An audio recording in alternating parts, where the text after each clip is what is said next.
तो दोस्तों निठल्ले की डायरी से एक और कहानी मैं आप लोगों के साथ साझा करना चाहता हूं, जिसका टाइटल होगा विकास कथा। तो चलिए कहानी को शुरू करते हैं। एक दिन मुझे विकास मंत्री के दफ्तर से एक बड़ा लिफाफा मिला। सरकारी लिफाफा एक लॉटरी है, न जाने उसमें से क्या निकल पड़े जो जिंदगी सुधार दे। मैं इसीलिए नहा धोकर ऊदबत्ती जलाकर बड़ी श्रद्धा भावना से सरकारी लिफाफा खोलता हूँ। यह लिफाफा मैंने खोला और भीतर का पत्र पढ़ा तो मालूम हुआ कि यह मेरे नाम खुली लॉटरी तो नहीं, उसका एक टिकट जरूर है। पत्र में लिखा था, विकास मंत्रालय देश के लेखकों से अपेक्षा करता है कि वे देश के नवनिर्माण में भाग लें। इसी उद्देश्य से हम एक प्रतियोगिता आयोजित कर रहे हैं। इस वर्ष विकास खंडों से जो हजारों रिपोर्टें हमें प्राप्त हुई, उनमें से एक ने हमारा विशेष ध्यान खींचा। वह हमारी योजनाओं के क्रियान्वयन के एक सुंदर पक्ष को उद्घाटित करती है। हम उस रिपोर्ट को अधिक से अधिक प्रचारित करना चाहते हैं, जिससे जनता विकास कार्यों के इस सुंदर पक्ष से परिचित हो, उसमें रुचि ले और देश के लिए अधिक से अधिक त्याग करने के लिए तैयार हो। उक्त रिपोर्ट में गूढ़ अर्थ छिपे हैं, इसीलिए उसकी व्याख्या आवश्यक है। इसके लिए हमें आपका सहयोग चाहिए। आप इस रिपोर्ट का अध्ययन करके इसके गूढ़ार्थ को प्रकट करती हुई व्याख्या हमें भेजें। जिस लेखक की व्याख्या सबसे अच्छी मानी जाएगी, उसे पुरस्कार दिया जाएगा। व्याख्या 31 मार्च तक इस कार्यालय में पहुंच जानी चाहिए। इसके बाद प्राप्त हुई व्याख्या पर विचार नहीं किया जाएगा। यदि विकास मंत्रालय में कोई आपकी पहचान का है तो आप बाद में भी भेज सकते हैं। इस पत्र के साथ उक्त रिपोर्ट की एक प्रति भेजी जा रही है। मैंने इनाम के लोभ से देश निर्माण के कार्य में भाग लेने का निश्चय किया। रिपोर्ट पढ़ी, उस पर मनन किया और उसके गूढ़ अर्थों को स्पष्ट करती हुई व्याख्या तैयार की। विकास मंत्रालय में मेरी पहचान का कोई नहीं है, इसलिए मैंने 31 मार्च से बहुत पहले ही व्याख्या भेज दी। मुझे आश्चर्य हुआ कि मेरी व्याख्या सबसे अच्छी मानी गई और दिल्ली में हर इनाम के लिए डेरा डालकर और डबल रोटी बांधकर पड़े हुए सरकारी लेखकों के बावजूद वह इनाम मुझे मिल गया। ईर्ष्यालु लेखकों ने मेरी सफलता का यह समाचार किसी अखबार में नहीं छपने दिया, पर सूर्य को हथेली से कुछ महीने ही ढाका जा सकता है। 1-2 महीने में विकास मंत्रालय मेरी व्याख्या समेत उस रिपोर्ट की 1 करोड़ प्रतियां छपवाकर समाचार हर भारतवासी तक पहुंचा देगा। मैं यहाँ वह रिपोर्ट तथा अपनी व्याख्या दे रहा हूं। विकास खंड की रिपोर्ट। इस वर्ष भी हमारे विकास खंड में कुछ प्रतियोगिताएं हुई। अन्न उत्पादन को प्रोत्साहित करने के लिए एक प्रतियोगिता रखी गई, जिसमें पहला स्थान किशन लाल नामक एक मामूली किसान को मिला। उसने बड़ी मेहनत करके अपनी थोड़ी सी जमीन पर बहुत अच्छी फसल पैदा की थी।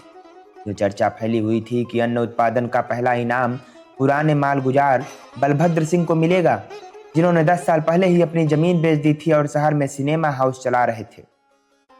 इस चर्चा में कुछ सत्यता जरूर थी, क्योंकि ब्लॉक ऑफिसर साहब और मालगुजार साहब में दांत काटी रोटी थी। पर कुछ दिन पहले ही अफसरों से मालगुजार साहब की खटपट हो गई और इनाम किशन लाल को मिल गया। मालगुजार को अब कृषकों के प्रतिनिधि मंडल में विदेश यात्रा करने का मौका भी नहीं मिलेगा। किशन लाल का नाम गांव गांव में फैल गया। उसका एक फोटो खींचकर हमने अपनी फाइल में रखा। उसके खेत के गेहूं और दाल सब अफसरों के घर भेजे गए और सब ने उनकी तारीफ की। एक दिन पुरस्कार वितरण समारोह रखा गया। पुरस्कार कलेक्टर साहब के करकमलों से बंटवाने का निश्चय किया गया। एक दिन विकास अफसर की पत्नी, जिन्हें आगे रिपोर्ट में विकासनी कहा जाएगा, कलेक्टर महोदय की पत्नी, जिन्हें कलेक्टर रानी कहा जाएगा, को समारोह का निमंत्रण देने पहुंची। दोनों में थोड़ी देर बहन जी हुई। इसके बाद एक ने दूसरे की साड़ी ब्लाउज आदि की प्रशंसा की। फिर दूसरे अफसरों की पत्नियों की निंदा करके जब वे चरमानंद के क्षण में पहुंची, तब कलेक्टर रानी ने कहा, क्यों जी, सब प्रतियोगिताएं पुरुषों की ही क्यों होती हैं? स्त्रियों को भी तो प्रतियोगिता होनी चाहिए।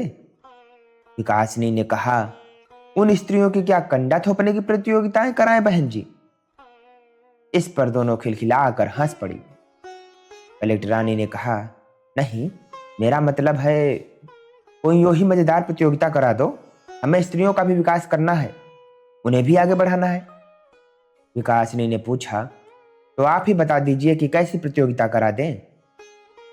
कलेक्टर रानी ने कहा, हम स्कूल में पढ़ती थीं, तब खीर खाने की प्रतियोगिता होती थी। आंखों पर पट्टी बांध दी जाती थी और सामने खीर का कटोरा रख दिया जाता था। जो सबसे पहले खा ले उसे इनाम मिलता। तुम तो यह प्रतियोगिता कराओ, इसमें गांव की औरतों के साथ हम लोग भी शामिल हो। हमें देश में समानता स्थापित करनी है ना। विकासनी देवी को इस सुझाव से बहुत स्फूर्ति मिली। उन्होंने घर में विकास अफसर से कहा। साहब को भी यह बात पसंद आई। उन्होंने दूसरे दिन इस कार्य के लिए 100 कटोरे खरीदे और पट्टियों के लिए 10 गज कपड़ा खरीदा। ये दोनों चीजें प्रतियोगिता के बाद बेकाम हो गईं और उन्हें राइट ऑफ कर दिया गया। खीर खाओ प्रतियोगिता का दृश्य बहुत सुंदर था। मैदान में एक कतार में सैकड़ों ग्रामीण स्त्रियां बैठी थीं। सामने एक टेबल के आसपास कुर्सियों पर कलेक्टरानी, विकासनी, डॉक्टरनी और तहसीलदारनी बैठी थी। उनमें कलेक्टरानी अलग ही दमक रही थी। विकासनी ने कलेक्टरानी से कहा, बहन जी, आपने क्या रूप पाया है। ज्यों ज्यों उम्र बढ़ती जाती है त्यों तो निखरता ही जाता है। ईमान से आंख नहीं ठहरती। इस तथ्य का सबने समर्थन किया और वातावरण आनंदमय हो गया। ग्राम सेविकाओं ने सबकी आंखों पर पट्टी बांध दी। जब एक ग्राम सेविका कलेक्टरानी की आंखों पर पट्टी बांधने लगी तब उन्होंने उसे इस तरह देखा कि उसने पट्टी ढीली बांध दी। कलेक्टरानी ग्राम सेविका की इस अनुशासनबद्धता से बहुत खुश हुई। जब खीर खाना शुरू हुआ तो कलेक्टरानी ने आंखों पर से पट्टी खिसका ली और झट से खीर खाकर खड़ी हो गई। विकास अफसर ने उन्हें प्रथम घोषित कर दिया। इससे सब अफसरों और अफसरानियों को प्रसन्नता हुई क्योंकि वे सब अनुशासन से बंधे थे। जब विकास अफसर और विकासनी देवी विभिन्न प्रतियोगिताओं में जीतने वालों के लिए इनाम की चीजें खरीदने चले तो कलेक्टरानी ने कहा कि मैं साथ चलकर इनाम खरीदवा देती हूँ। उन्होंने खीर खाने में प्रथम आने वाली के लिए लगभग 300 रुपए का स्टेनलेस स्टील के बर्तनों का सेट खरीद दिया।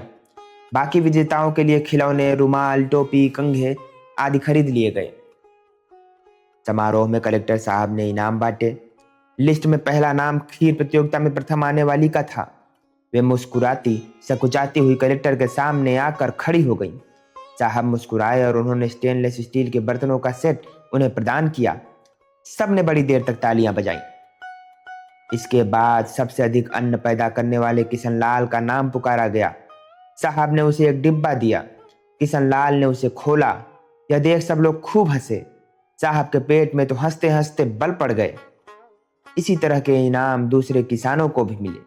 समारोह हंसी खुशी के साथ समाप्त हुआ। इति मेरी व्याख्या जिस पर इनाम मिला। यह घटना प्रतीकों के द्वारा देश के विकास कार्य के एक सुंदर पक्ष को सामने लाती है। देश में इस समय खीर खाने की प्रतियोगिता मची है। जनता की आंखों पर पट्टी बंधी है, मगर अफसरों ने अपनी पट्टी खिसका ली है और वे खुली आंखों से खीर खा रहे हैं। जनता कुछ नहीं कहती बल्कि ताली बजाती है।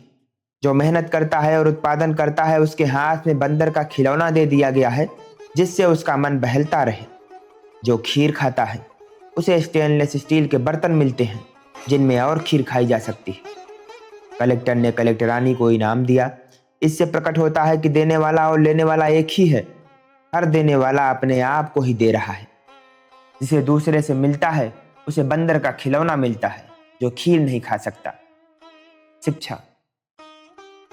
दूसरों की आंखों पर पट्टी बांधकर अपनी आंखें खुली रखकर खीर खाना और इसके लिए इनाम पाना हमारे विकास अभियान की सफलता के लिए जरूरी है। भूल सुधार। ऊपर जो लिखा है उसमें एक ही भूल है। विकास मंत्रालय ने कोई प्रतियोगिता नहीं की थी और न मुझे कोई इनाम मिला। सिर्फ इतनी बात झूठ है। बाकी विकास खंड की रिपोर्ट और मेरी व्याख्या बिल्कुल सही है। दोस्तों, आपका इनका तंज करने का अंदाज और इनका व्यंग पता चल ही गया होगा। आशा करता हूँ कि ये कहानी भी आपको पसंद आई होगी और ऐसी ही और कहानियों के लिए हमसे जुड़कर इस चैनल को सब्सक्राइब करके और इस वीडियो को लाइक करके आगे बढ़ाएं। Thank you so much.